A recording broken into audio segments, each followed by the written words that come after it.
बोरीवली के विधायक और अथर्व फाउंडेशन के अध्यक्ष सुनील राणे के कुशल नेतृत्व में अथर्व फाउंडेशन ने आसाम और अरुणाचल प्रदेश राज्यों को एम्बुलेंस भेंट देकर पूर्व सैनिकों के कल्याण के लिए अपना समर्थन बढ़ाया है। इस योगदान का उद्देश्य सशस्त्र बलों में सेवा करने वाले बहादुर व्यक्तियों के लिए आपातकालीन चिकित्सा सेवाओं में सुधार करना है। भूतपूर्व सैनिकों एवं शहीद जवानों के परिजनों के कल्याण के लिए निरंतर कार्य करने वाली संस्था अथर्व फाउंडेशन द्वारा भारत के पूर्वोत्तर राज्यों के पूर्व सैनिकों और शहीद सैनिकों के परिवारों के कल्याण के लिए एम्बुलेंस भेंट देकर सराहनीय पहल की गई है। कारगिल विजय दिवस के अवसर पर बोरीवली पश्चिम के विधायक और अथर्व फाउंडेशन के अध्यक्ष सुनील राणे द्वारा आयोजित एक विशेष कार्यक्रम में माननीय राज्यपाल रमेश बैस ने आसाम और अरुणाचल प्रदेश के प्रतिनिधियों को एम्बुलेंस की चाबियां सौंपी। इस कार्यक्रम में विभिन्न सशस्त्र बलों के अधिकारी, दिग्गज और पूर्व सैनिकगण उपस्थित रहे। 24 वर्ष कारगिल युद्ध के पश्चात आज पूरे हुए। सबसे पहले मैं इस हिंदुस्तान के भारतीय सेना के तीन ही दलों के जाबाज शूरवीर योद्धाओं को,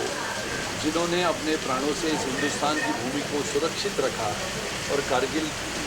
में विजय दिलाते हुए इतिहास रचा, ऐसे हमारे शूरवीर योद्धाओं को श्रद्धांजलि अर्पित करता हूँ, जिन्होंने अपने प्राणों की बाजी लगाते हुए हिंदुस्तान को इस कारगिल युद्ध में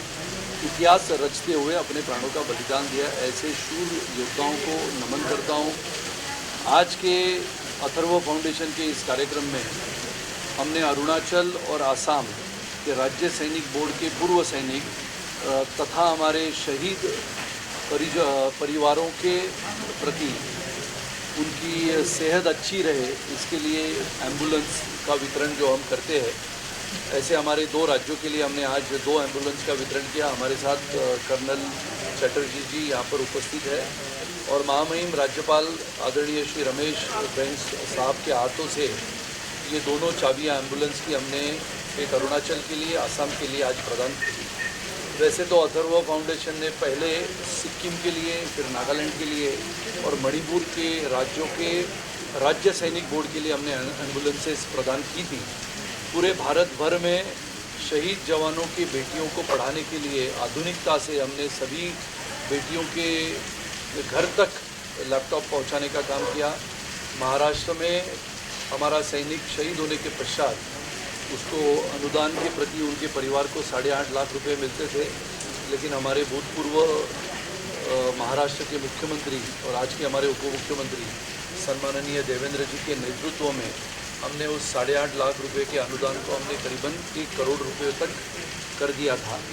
ऐसे अलग अलग कार्यक्रमों के माध्यम से अथर्व फाउंडेशन इस देश में देश की सेवा करने वाले हमारे जवानों के प्रति सच्ची श्रद्धा और सम्मान रखने के कार्यक्रम करते हैं और इसका उद्देश्य यही है कि जो क्षमतावान देशभक्त देशप्रेमी नागरिक है, उन्होंने भी हमारे देश का इतिहास, जो गौरवशाली परंपरागत इतिहास है, सभी युद्ध में भारतीय सेना के जवानों ने अपने पराक्रम से इतिहास रचा है। ऐसे हमारे भारत के सेना के प्रति तीन ही दलों के सेना के प्रति उन्होंने सम्मान रखने की आवश्यकता है। इसके लिए ऐसे कार्यक्रम हम करते रहते हैं और आज ये 2 एम्बुलेंस विशेष रूप से अरुणाचल और आसाम के लिए हमने प्रदान की। कारगिल विजय दिवस के उपलक्ष्य में सबसे पहले मैं शुभेच्छा देता हूँ आज की आधुनिक पीढ़ी को, युवाओं को और युवतियों को कारगिल का युद्ध उन्होंने पढ़ना चाहिए। उसके पुस्तक में जो इतिहास है उसको पढ़ के अपने देश का जो इतिहास है, कारगिल का युद्ध का इतिहास है, 24 वर्ष पहले जिस युद्ध का इतिहास लिखा गया और ऐसा वर्णन है कि पूरे विश्व में सबसे ऊंची चट्टानों पे, बर्फीली ठंडी ऐसे पहाड़ों पे ये युद्ध लड़ा गया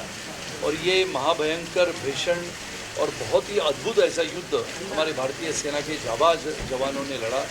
527 अपने सेना के जवान अधिकारी इसमें शहीद हुए और ये युद्ध का वर्णन तो ऐसा है कि अद्वितीय युद्ध करीबन 19,000 20,000 ऊंचाई पर, पहाड़ों की ऊंचाई पर लड़ा था और ऐसे हमारे जाबाज शूरवीर जवानों का इतिहास हमारे आज की आधुनिक पीढ़ी ने सोचना चाहिए, पढ़ना चाहिए। और आदरणीय प्रधानमंत्री श्री नरेंद्र मोदी जी का भी मैं अभिनंदन करता हूँ कि जिन्होंने आधुनिकता से बढ़ते हुए हमारी देश की रक्षा और रक्षा विभाग को जिस आधुनिकता से बढ़ाने का प्रयास किया है, इसके लिए आज हमारी भारतीय सेना गौरवान्वित महसूस करती है।